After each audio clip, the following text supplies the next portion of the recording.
Hi, this is Steve New, and welcome to another episode of Steve's Film Vault. The next two episodes, actually, we're going to be going over all of the scene modes on your camera. If you look at the top of your camera, those are the modes that go from full auto all the way around to scene. So there's quite a few of them. We'll cover a number of them today and the balance of them next week's episode. So as we get into this, I just want to explain a little bit. I know we did cover full auto last episode when we were talking about the standard modes. Standard modes being the shutter preferred, aperture preferred, manual, and the program mode. I wanted to talk a little bit more about the full auto. Now, full auto, as I mentioned before, pretty much does everything for you. It adjusts the aperture, the shutter speed. It decides is there motion going on or not, so it'll kind of balance your shutter with your aperture. It also does full white balance. It will also cover your autofocus provided your autofocus switch is on your lens, and it will also have the flash pop up if you're in a low light situation. And the light pops up and the flash goes off. So that basically is what will happen in that mode. There's also a button on the back of your camera that has the letter Q on it, and that Q gives you what options are available in whichever mode your camera is set to. In the sake of full auto, the only thing that you have access to is to change up the drive mode on the camera. The drive mode means if you're going single shot, the next one, if I go ahead and hold the Q down, the next option is the continuous shooting. So if I go to continuous shooting and I hold the button down, so continuous shooting will let you just hold the button down and it will continue to take pictures. The next mode is actually your self-timer 10-second remote. So if I had this on a tripod and I went with that one, when I go ahead and take the picture, you hear it beeping. It's counting down 8, 7, 6, 5, 4, 3, 2, 1, and it takes your shot. So you can have your camera on a tripod, and you can actually be in the photo as well if you set it up in that mode. The next one over is a self-timer 2 seconds. A lot of times when this is handy, is obviously if you want to get in front of the camera, you probably want the 10 seconds. But sometimes if you're shooting at night and you have your camera on a tripod and you have it on a really long shutter speed, so it's gonna open and stay open for a number of seconds or even a minute. If I push that button, I can actually cause the camera to slightly shake. But if I hit the 2 second timer, I can have my hands free and the camera will count down 2 seconds, then take that picture, and there's no camera shake whatsoever. So this is how that one works. 1001, 2, and it's done. So once again, that is a lot of times works extremely well when you don't want camera shake. The last drive mode is your self-timer continuous. Now what this one will do is it allows you to set how many pictures you want to take. I'm going to set mine to 5 just to show. And then when I hit the button to take the picture, it's going to do a 10-second countdown, and then it will take a series of 5 pictures. You can set that for, is there a limit on how high? Let's see how high. I can go all the way up to 10, so anything from 2 to 10. Let's go to 5.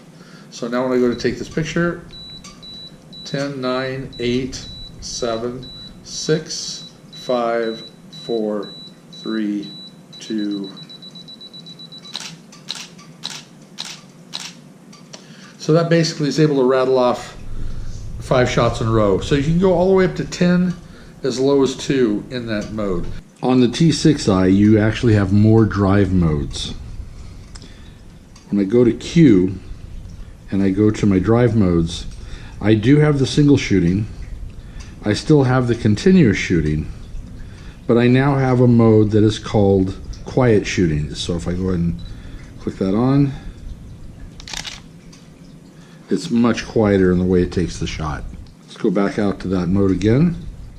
We also have quiet continuous shooting, and we still have the 10-second remote, the 2-second remote, and we also have the mode where we can determine how many shots continuous after 10 seconds have passed. That's on the T6i. There are going to be other settings that we're going to be going over, other modes that will also use that same drive mode. So whenever we talk about drive, that's basically the demonstration on how that works. Whether you go single shot, multiple shots, 10-second timer, 2-second timer, or a 10-second with however many pictures you want to have taken. Okay, so that is full auto. Let's go ahead and go to the next one.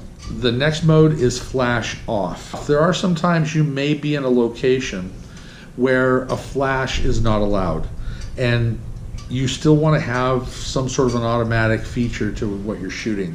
Flash off is exactly the same as fully automatic, only the flash will not pop up. You still have the options, same as full auto, so the only option you have is for the drive mode. But let's go ahead and try it right now. So if I hold it, I'm at a shutter speed of 50, aperture 4.5, ISO 6400, and it basically takes my picture. That is flash off. So if you are in a place where you aren't able to use a flash, that's what you're going to want to do. Now, in order to avoid camera shake, if you are in low light, and as we talked before, if you're below that 50, you know, at 50th of a second, I can hold pretty still for that. Anything lower than that, I would probably want to use a tripod or some other stabilization device. Also, if you are shooting in low light and you have a subject in the picture, make sure you also let your subject know, don't move, stay as still as you possibly can. As if you're trying to take pictures in low light and that person's fidgeting around, they're going to be blurry 90% of the time. So always remember that as you're shooting in low light with no flash. The next option on the camera, it just has the letter CA, and that stands for Creative Auto Shooting. So Creative Automatic. This mode allows you to set a lot of things. This is probably one of the many very misunderstood settings. People will go to Creative Auto not knowing exactly what it does, and they don't see any difference between that picture and what they may have done in full auto. Creative Auto actually is quite interesting because it will allow you to adjust the depth of field. It also allows you to change the ambience of the image. We're going to talk about both of those in just a moment. Let's first take a look at what happens when we hit the Q button. First, I'll go through the T5i, and then we'll cover the T6i. So when I hit the Q button on the T5i, the first thing I notice is standard settings.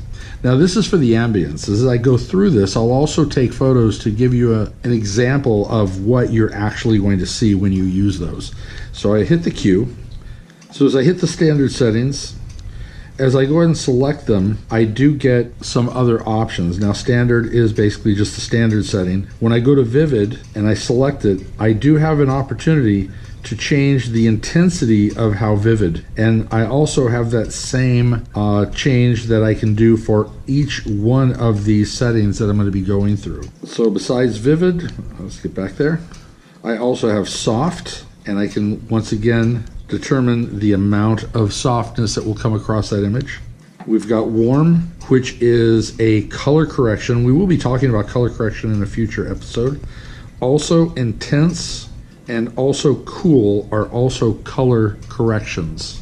Then we get into our exposure corrections, which would be a brighter image or a darker image. And then finally monochrome. Now within monochrome, we do have 3 settings in monochrome. I can add a blue effect to my monochrome, standard black and white, or finally I can create a sepia effect using this setting.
I also have, under Q, the ability to blur or sharpen the background. As I push my arrow buttons to the left, the picture will get more blurry. As I go to the right, the background will become more sharp. Now this is talking background. So remember, as we learned before, in this setting, we're going to have a very large opening to our aperture. So probably around an f4, maybe an f3.5. And as we go up, we're going to have a much smaller aperture, meaning upwards to a 9, 10, or even a 20. We also have the ability to change the drive mode, single shot, and once again, all of my settings are there. And I'm also going to have the opportunity to change whether I have auto flash, flash on, or no flash. On the T6i, we have a couple of different options. If I go ahead and switch that to Creative Auto. On this one, it does look a little bit different. I still have my standard settings, and my standard settings are going to give me all the standard settings that we had before, ambient shots.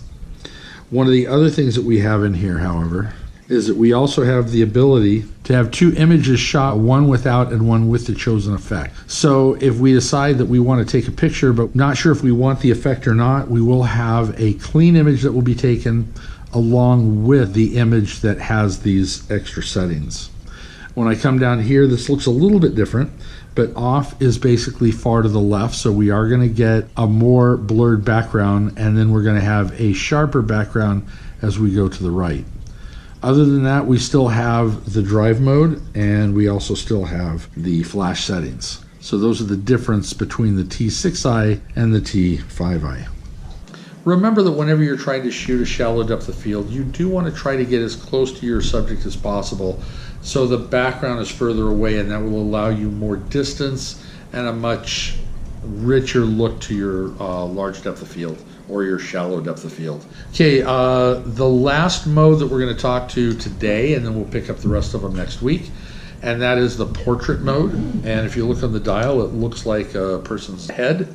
So in portrait mode, what basically happens with this is that it will always be a shallow depth of field. When I hit my Q mode on this one, it allows me to change the ambience as we had before. It also allows me, in this case, to change the white balance. And the white balance is your color temperatures. We're going to have a whole lesson on color temperature coming up very, very soon. But depending on what sort of lighting you're shooting under, you can have the camera do an auto effect, or you can set the color temperature you want to set it to. There's some great advantage to being able to set your own color temperature, and we will talk about that in depth in our color temperature episode. And finally, we also have the drive modes again, where we can do single shot all the way up to multiple shot or even time shots. Where in the T6i, they actually added auto flash, flash on, or flash off. Other than that, all the other settings are the same between the T6i and the T5i.